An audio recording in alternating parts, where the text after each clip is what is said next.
Olá outra vez, obrigado pelos vossos comentários e as vossas perguntas. Eu hoje vou responder à Learning Bird. Aliás, adoro este nome.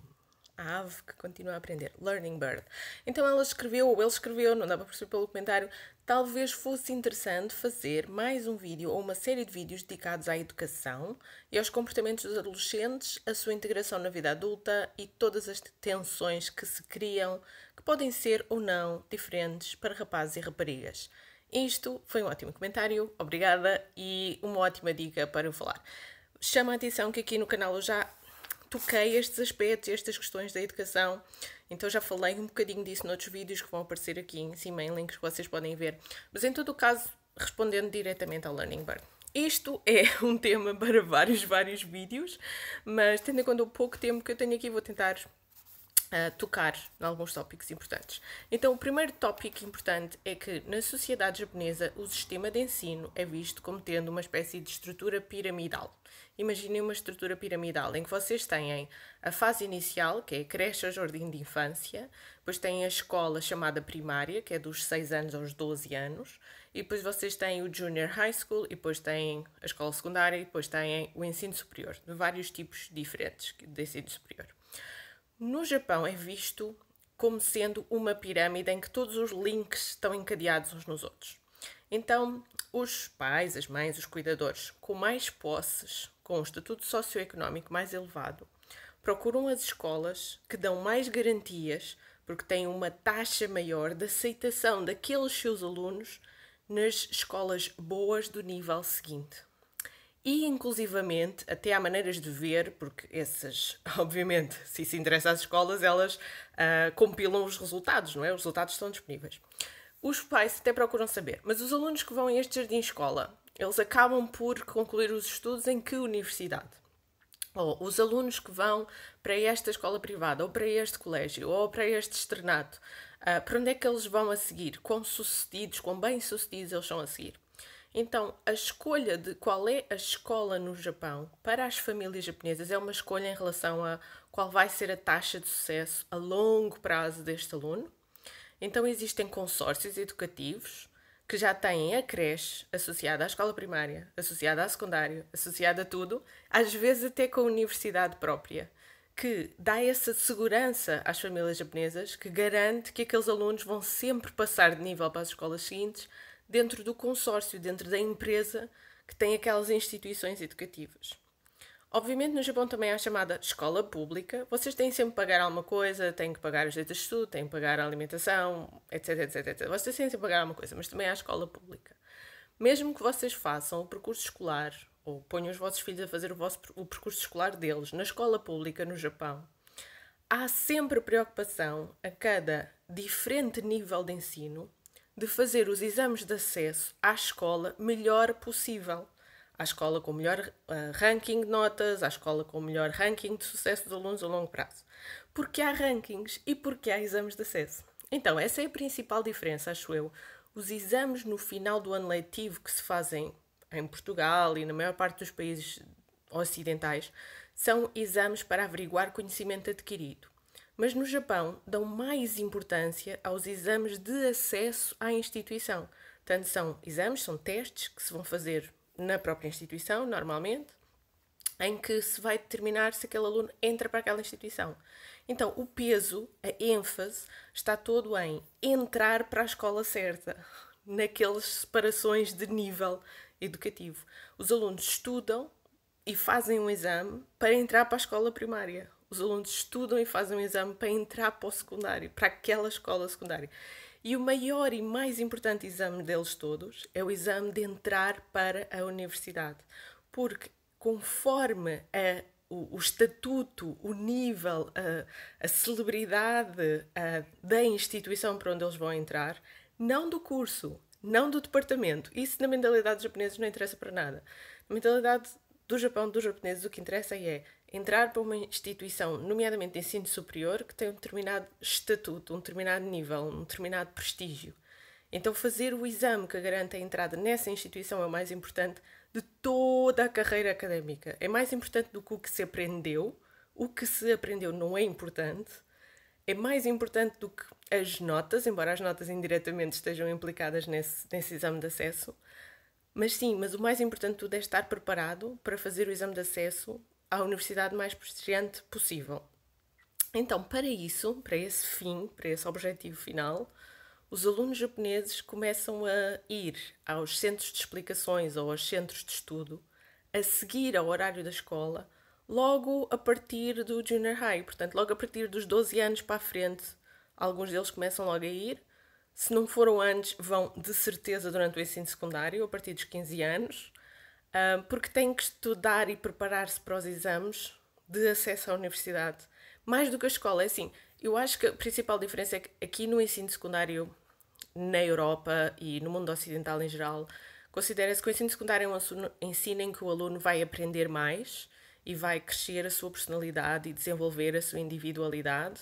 E no Japão, o objetivo da estrutura de ensino não é essa, de todo. O objetivo da estrutura de ensino é formar cidadãos japoneses, cujos comportamentos e valores sejam o mais idealizados e o mais nivelados possível com aquilo que é a imagem de um bom cidadão japonês.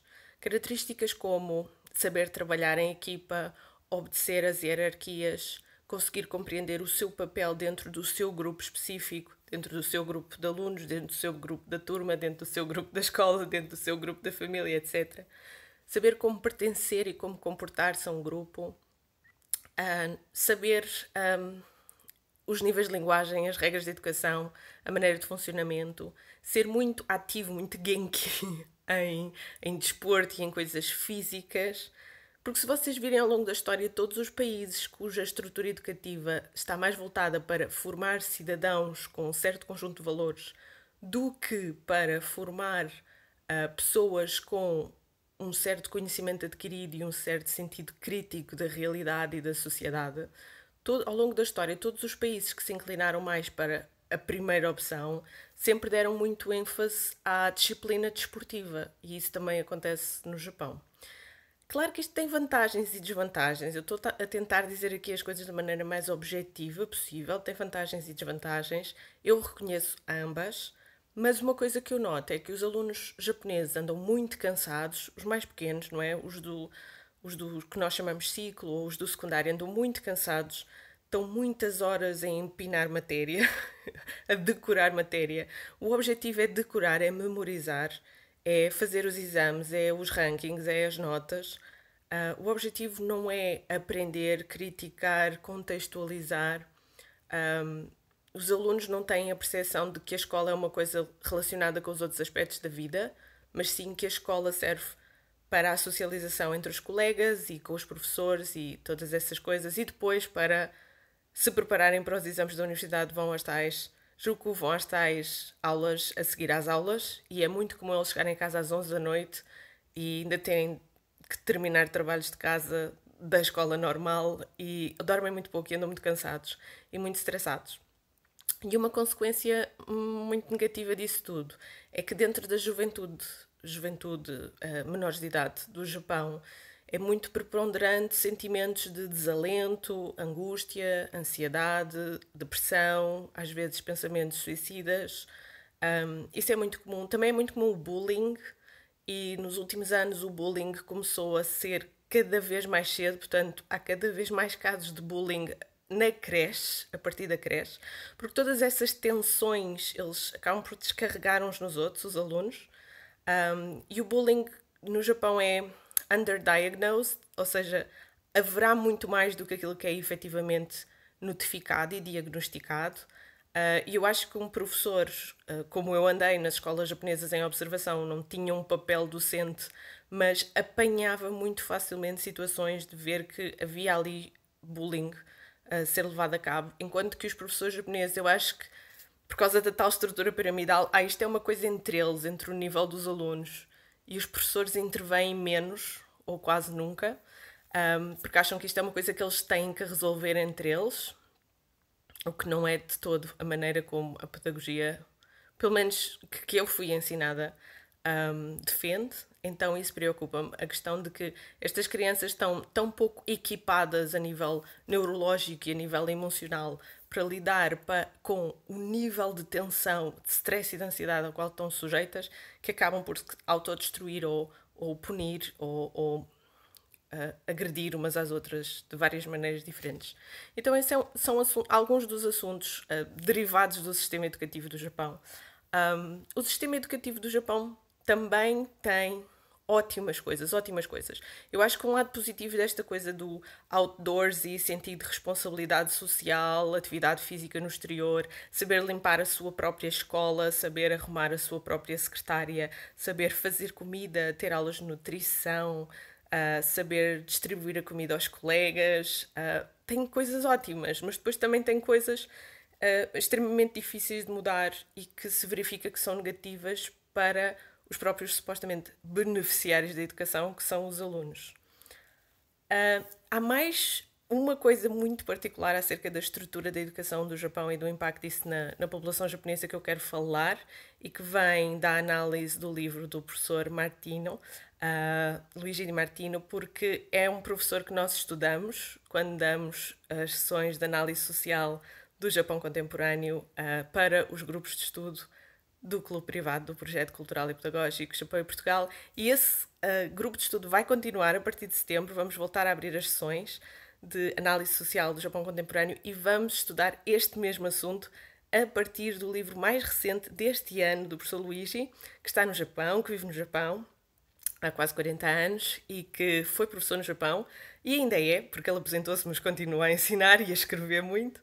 Então nós vamos analisar esse livro a partir de setembro. Portanto, nós vamos voltar a falar deste assunto com dados objetivos e com o know-how de uma pessoa que consegue ver o Japão com um olhar diferente dos japoneses, mas extremamente lúcido e academicamente corroborado por mais fontes do que aquelas que eu posso estar a citar aqui num vlog rápido sobre o assunto. Portanto, estas questões são problemáticas, mas são muito elucidativas do Japão contemporâneo e de desafios da sociedade japonesa.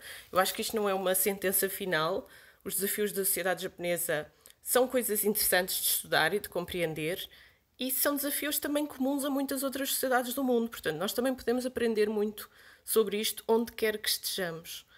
E eu espero que este vídeo vos dê ainda mais sugestões de reflexão e de pensamento e que vos possam levar a participar aqui e pôr nos comentários as vossas sugestões e as vossas perguntas. Como sempre, muito obrigada, porque isto veio diretamente de uma pergunta que me tinham feito. Como sempre, muito obrigada pela vossa interação e até ao próximo vídeo.